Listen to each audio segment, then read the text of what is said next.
We've all heard the story of the hare and the tortoise where they start off on a race. The hare shoots ahead, but since he was leading the race, decides to take a nap.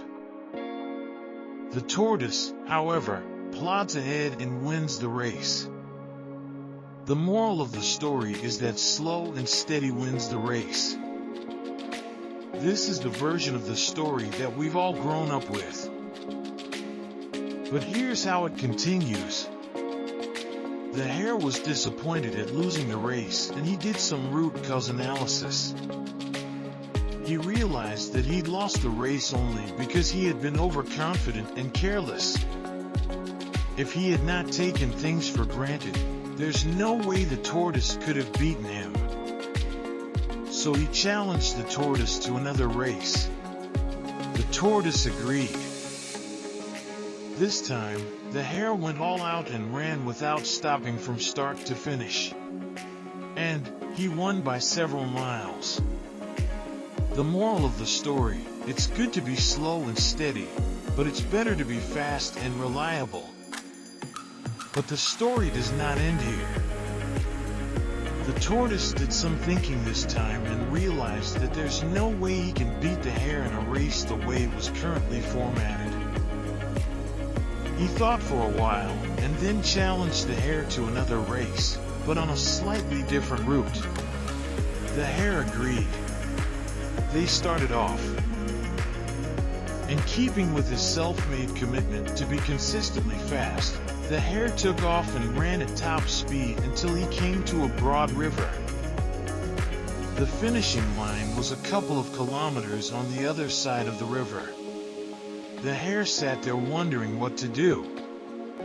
In the meantime, the tortoise trundled along, got into the river, swam to the opposite bank, continued walking, and finished the race.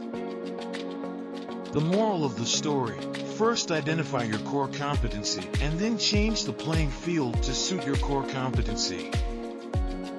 In an organization, if you are a good speaker, make sure you create opportunities to give presentations that enable the senior management to notice you. If your strength is analysis, make sure you do some sort of research, make a report and send it upstairs. Working to your strengths will not only get you noticed, but will also create opportunities for growth and advancement. The story still hasn't ended. The hare and the tortoise, by this time, had become pretty good friends, and they did some thinking together. Both realized that the last race could have been run much better.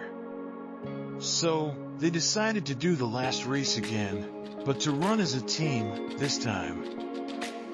They started off, and this time the hare carried the tortoise till the riverbank. There, the tortoise took over and swam across with the hare on his back. On the opposite bank, the hare again carried the tortoise, and they reached the finishing line together.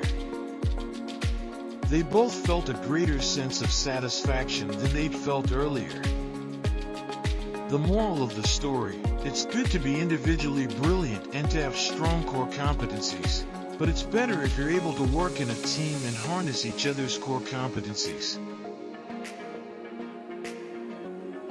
It's important to note that neither the hare nor the tortoise gave up after failures.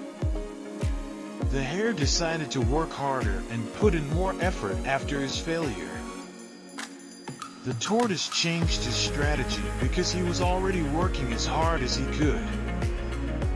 In life, when faced with failure, sometimes it is appropriate to work harder and put in more effort. Sometimes it is appropriate to change strategy and try something different. And sometimes it is appropriate to do both. Secondly, the hare and the tortoise learn another vital lesson. When we stop competing against a rival and instead start competing against the situation, we perform far better.